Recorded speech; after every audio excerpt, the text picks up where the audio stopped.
За сайн байцгаана уу?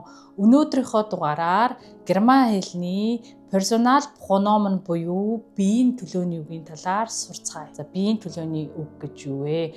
За нэг нэр үгийг олон дахин давтахгүй тулд тэр нэр үгийг биеийн төлөөний үгээр орлуулж болдог. Жишээ нь der Mann ist hier. Тэр ихтэй энд байна. За энийг бас ist hier гэж хэлж болох нь. Das Kind schläft гэхийг es schläft гэж бас хэлж болох нь. Биеийн төлөөний үг маань бас герман хэлний дөрвөн t алгал дээр хувирдаг байгаа. Nominativ, accusativ, dativ, genitiv байгаа. За энэ дөрвөн t алгалын талаар би түрүүчийн удаа хичээл оруулсан байгаа. Линкийн дооцогт оруулчих. Биеийн төлөөний үгээ дөрвөн t алгал дээр хувиргацгаая. За nominativ өгүүлбэрийн эзэн өөрөө хэн үйлдэл хийж байна вэ гэдгийг харуулна.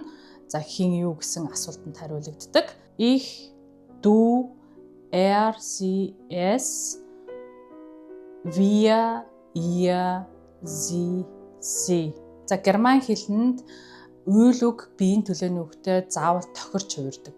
Жишээ нь sein гэдэг үйл үг маань ингэж хувирах нь ich bin, du bist, sie, es ist, wir sind, ihr seid, sie sind гэж хувирах нь. За дараагийн t алгал accusativ хэнийг юуг гэсэн асуултанд хариулагддаг. Үйлдэл хэн дээр очиж байгааг хэлнэ. За accusativ-ийнхаа хувирлыг үзцгээе. Mich, dich, ihn, sie, es, uns, euch, sie гэж хувирах нь. Жишээ нь ich sehe dich. Би чамайг харж байна. За хэнийг харж байна? Чамайг харж байна. За чамайг буюу dich гэдэг маань accusativ байх нь. Liebt sie. За тэр эрэгтэй тэр эмэгтэйг хайрлаж байна. Хэнийг хайрлаж байна? Тэр эмэгтэйг хайрлаж байна. Тэр эмэгтэй буюу sie гэдэг үг маань accusativ дээр хувирсан байна.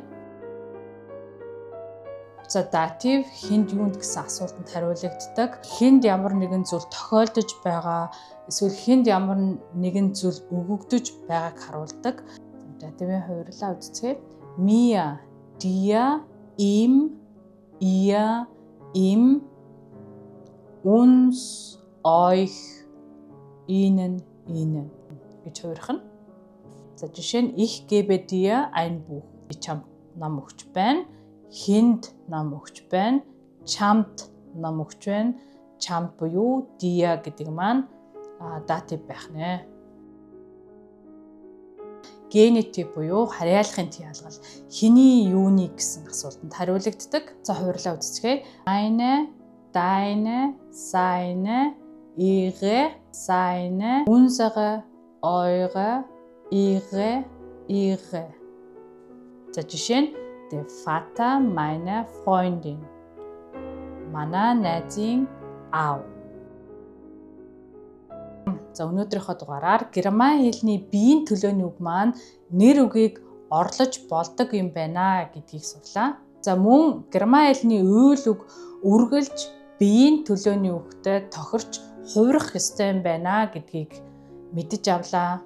За эцэст нь герман хэлний биеийн төлөөний үг маань дөрвөн t алгал дээр яаж хувирдаг вэ гэдгийг сурч мэдлээ. За энэ танд энэ хичээл таалагдсан бол subscribe хийгээд лайк дараарай. Дараагийнхаа дугаараар уулзцгаая. Баяртай.